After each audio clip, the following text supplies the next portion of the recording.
তৈরি করছেন, এটা কার তৈরি করা? হ্যাঁ, এটাও তো একটা মেশিন, মানব নামের মেশিন, ঠিক না? না মেশিন না? হ্যাঁ মেশিন তো। এটা যতগুলা কাজ একসাথে করতে পারে, দুনিয়ার কোন মেশিন মনে হয় এতগুলা কাজ একসাথে করতে পারে না, ঠিক না? এটাও তো মেশিন, এটা আল্লাহর অস্তিত্ব দেওয়া মেশিন।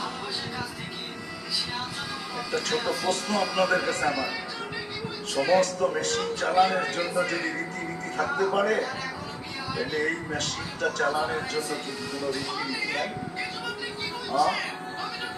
এটা কার পক্ষ থেকে নির্ধারিত হবে? মেশিন যে তৈরি করে তার পক্ষ থেকে নির্ধারিত হয় না?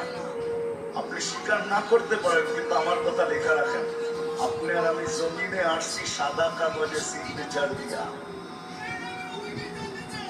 আমি কোরআন দিব আপনাকে, সাদা কাগজে শুধু সিগনেচার দিই না, সাথে সাথে ফিঙ্গারও দিয়ে আসছে, ফিঙ্গার।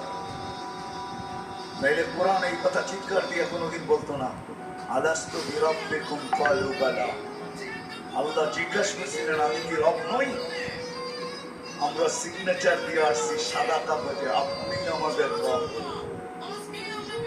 আজকে যদিও নাকি আমরা ভুলে গেছি, সত্য এটাই, সমাজের চতুর্দিকে তাকাইলে দেখা যায় সবকিছু পাওয়ার পরে ভুলছি তো শুধু আল্লাহকে ভুলছি, আর কাউকে বলি না।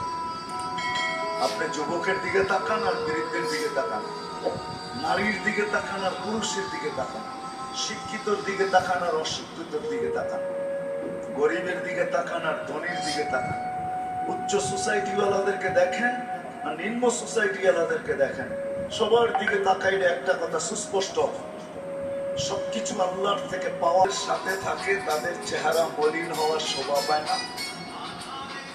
একটু ভাবেন না, একটু ভাবেন না। তো দরজা খোলার পরে যখন ঢুকতেছেন ঘরে, আলী রাদিয়াল্লাহু তাআলা আনহু বলতেছেন, ফাতেমা সাল্লাত ওয়া তাবাসসামাত। ফাতেমা মুস্কি মুস্কি হাসতেছিল, চতুর্থ দিনের ক্ষুধার্ত।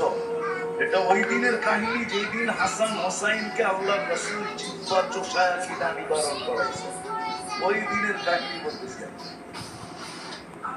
কিন্তু স্বামী এমনি তো মনটা খারাপ, স্ত্রী মলম দিতেছেন, সেও যদি চেহারা খারাপ করে তাহলে চেহারাটা